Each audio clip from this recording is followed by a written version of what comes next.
अस्सलाम वालेकुम my YouTube family, कैसे हैं आप लोग। उम्मीद है आप सब बिल्कुल ठीक होंगे। आज का व्लॉग मैं स्टार्ट कर रही हूँ जी सुबह से। तकरीबन 8 साढ़े 8 का टाइम है और अम्मी के प्लाट में बड़ा अच्छा फूल खिला था, तो मैंने सोचा यहीं से शूट किया जाए।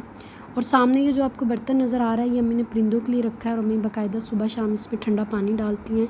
और अम्मी को बाकायदा पता है कि कौन कौन से परिंदे आते हैं और कौन सा आज नहीं आया है। और अम्मी, हम तो कहते हैं, हाज़िरी लगाती हैं अपने स्टूडेंट्स की रोज़ाना।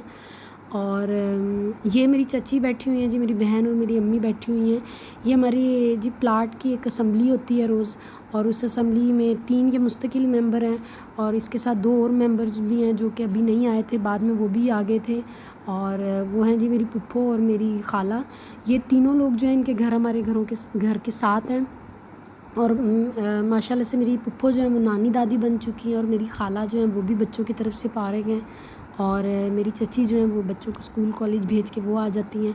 और फिर ये 5 लोग जो हैं, मेरी बहन और मेरी अम्मी समेत, ये 5 लोग सुबह तकरीबन घंटा 1.5 घंटा घर में काम कर के आ जाते हैं और फिर बैठते हैं और पूरी फैमिली को याद किया जाता है, डिस्कस किया जाता है।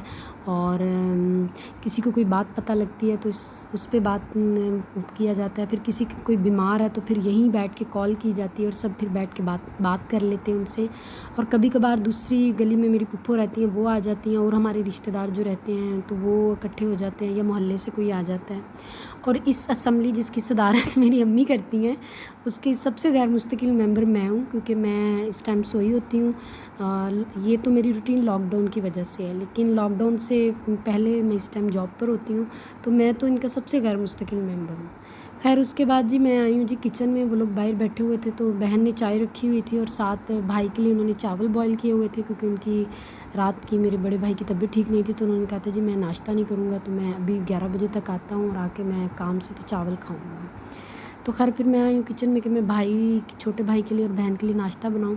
और आपको पता है कि हमारे घरों में क्या होता है कि अगर एक बंदा किचन में काम कर रहा है और स्पेशली चाय रखी है, तो फिर यही कहा जाता है कि बस ये बॉयल होने लगी है, उबाल आने वाला है, तो इसको देखना, हम अभी आते हैं। तो वो फिर तभी आते होंगे जब हम कप में डाल देते हैं। और यही हाल हमारे घर में है। और ये मेरी बहन ख़ास तौर पे ऐसा करती है, वो चाय के मामले में उनका ये होता है, ये बस उबलने लगी है, मैं अभी आती हूँ, देखना इसको, और फिर आपने इसको कप में डाल के सर्व करेंगे तभी उनकी वापसी होगी। वो अंदर जाके कोई और काम करने लग जाती, कभी सफाई कभी कुछ। तो खैर फिर इस दफ़ा भी उन्होंने यही कहा, और बड़ी बहन का कौन बात टाले। तो अभी मैं बना रही हूँ जी उनके लिए पराठा, और पराठे के मैं बड़ी रोज़ नए तरीके निकालती रहती हूँ। और ये सबसे फेवरेट वैसे मेरा है, ये पराठे का ये वाला स्टाइल, और ये मैंने यूट्यूब पे देखती रहती हूँ। और बहन मेरी को थोड़ा खस्ता किस्म का पराठा पसंद है। मुझे सुबह नाश्ते में पराठा नहीं पसंद, लेकिन एक टाइम था बहुत पसंद है, मैंने आपको बताया हुआ एक वीडियो में। अगर मैं बहुत कम है कि मैं सुबह इस तरह पराठा खाऊं नाश्ते में, लेकिन अगर कभी मुझे खिलाना हो पराठा नाश्ते में, तो वो फिर मेरा यही होता है कि वो मेरी अम्मी के हाथ का हो। और मेरी अम्मी एक पराठा बहुत अच्छा बनाती है, 3 कोनों वाला। अम्मी तो खैर सारे ही पराठे बहुत अच्छे बनाती हैं, लेकिन वो 3 कोनों वाला मेरा फेवरेट है। और मैंने बचपन से उसका नाम दिल वाला रखा है, और अभी भी मेरा ये होता है, अम्मी दिल वाला पराठा बना दें। और मज़े की बात बताऊँ, जब मैंने नया पराठा बनाना सीखा था, तो होता ये था कि मैं अपने घर वालों के लिए बना लेती थी, लेकिन जब मेरी बारी आती थी तो मैं बैठ जाती थी कि मुझे अम्मी बना कर देंगी। तो मेरी फैमिली और बहन भाई बड़ा कहते होते थे कि हमें तो अपने हाथ के खिलाती है और ख़ुद अपनी दफ़ा अम्मी के हाथ का खाना है। और आपको पता है शुरू में तो बंदा क्या जब वो रोटी बनाना सीखता है तो क्या नक्शे बनते हैं, कहीं से कच्ची कहीं से पक्की। लेकिन मैं भी बड़े ढीठों की तरह बैठी रहती थी, नहीं अम्मी बनाएंगी तो मैं खाऊंगी, वरना मैं नहीं खा रही हूँ। तो खैर अम्मी के हाथ के पराठे की क्या ही बात है, आप सब इस बात से एग्री करोगे। और ये फिर मैंने भाई के लिए बनाया था, उसको थोड़ा सा नरम किस्म का पराठा पसंद है। मुझे ख़ुद भी वैसे नरम पराठा पसंद है, खस्ता भी खा लेती हूँ, लेकिन नरम मुझे बहुत पसंद है। मेरी चॉइस यही होती है कि अम्मी के हाथ का और नरम पराठा।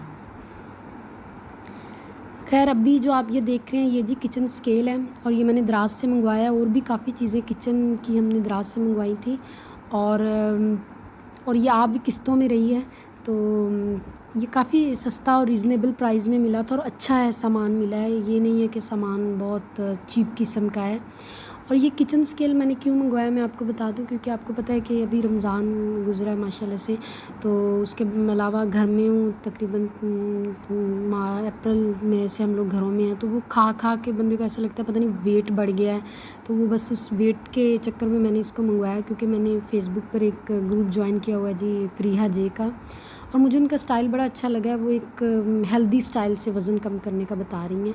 खैर मैं वज़न कम नहीं करना चाहती हूँ, मैं वज़न मेंटेन करना चाहती हूँ, क्योंकि मैंने पिछले साल माशाल्लाह से 10 किलो वज़न कम किया और बड़े आसानी से किया है। शुरू में तो मुझे लग रहा था कि बहुत मुश्किल है वज़न कम करना, लेकिन जब मैंने कर लिया और मुझे ज़्यादा फाका शाका नहीं करना पड़ा।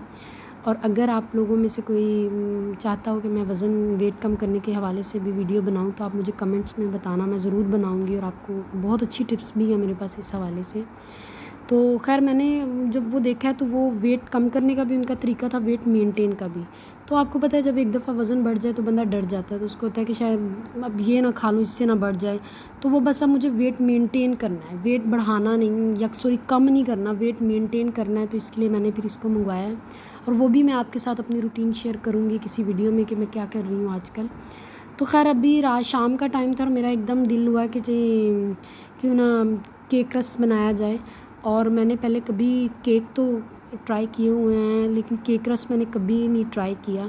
तो मुझे एक रेसिपी मिली और मैंने सोचा क्यों ना जी अब मैं केक रस बनाया जाए। केक रस बहुत अच्छा बना था, मेरे से सिर्फ एक मिस्टेक हुई है जो कि मैं आगे आपको बताती हूँ, आप लोग ना कीजिएगा। और क्योंकि मेरा पहली ट्राई थी तो इस वजह से ऐसी मिस्टेक इतना आप बॉदर नहीं करते हो, लेकिन अगर ये दूसरी दफ़ा करेंगी आप तो फिर डेफ़िनेटली सारे घर वाले भी, आप खुद भी फ़ील करोगे। तो ये जी मेरा फ़ाइनल बैटर तैयार हो चुका है, और ये पीला रंग आपको ज़र्दे रंग की वजह से नज़र आ रहा है। और ये जी शाम का टाइम है, बाहर आप देख सकते हैं चारपाइयाँ बिछ गई हैं, कूलर में पानी भरा जा रहा है, सामने मशीन है क्योंकि अम्मी कपड़े धो रही थी तो उन्होंने मशीन रखी हुई है। और ये गांव में ऐसे ही होता है जी, शाम होते ही चार पाइयाँ बाहर निकल आती हैं, पंखे शंखे कूलर वगैरह लग जाते हैं। और अगर तो अब तो गैस आ गई है गांव में हमारे, लेकिन पहले तो नहीं थी। तो आज से 4 साल पहले तक तो फिर वो मिट्टी के चूल्हे बने होते थे हमारे घरों में, हम सब उसके इर्द गिर्द बैठे होते थे शाम के टाइम और चाय पी रहे होते थे।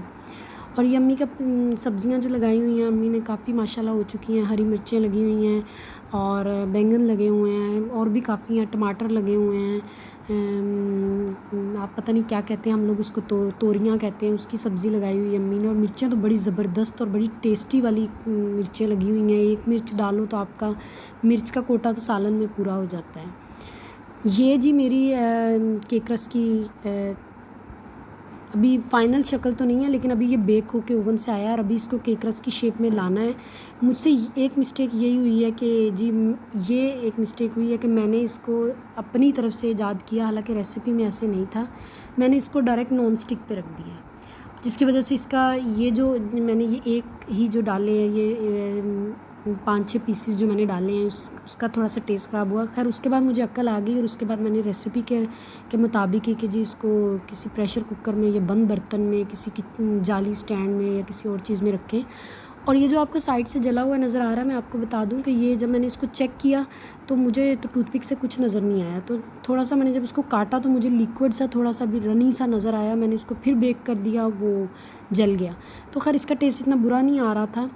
और ये चावल बनाए हैं जी बहन ने भाई के लिए, जैसे मैंने आपको बताया कि उनकी तबीयत ठीक नहीं थी तो उनके लिए ये ज़ीरे वाले चावल बनाए हैं। 7 जो बर्तन है मैंने वहाँ उसमें केक रस रखे हुए, एक बर्तन छोटा रख के उसके ऊपर मैंने केक रस रखे हुए थे। आप किचन स्टैंड भी रख सकते हैं। और अब मेरे केक रस की जो शक्ल थी ना वो बहुत अच्छी आई, और मैंने उसको शूट भी किया। और जब मैंने उसको चेक किया बाद में, जब एडिट करते वक्त मैंने उसको वीडियो को डालना चाहा तो वीडियो थी नहीं, शायद मेरे से वीडियो का बटन प्रेस नहीं हुआ, तो उसके लिए माज़रत। लेकिन जब मैंने उसको बंद बर्तन में रखा है तो उसका वाकई टेस्ट और जो शक्ल थी ना वो वही बनी जो केक रस की होती है, जो हम बेकरी वगैरह में लेते हैं। इसलिए आप लोग मेरी तरह इसको डायरेक्ट नॉन स्टिक में ना रखें कि जी मैं अपनी तरफ से ईजाद करती हूँ। नॉन स्टिक में भी वैसे ही बनेगा, ऐसा बिल्कुल नहीं बना था नॉन स्टिक में। और ये जी मेरा रात का खाना है जी।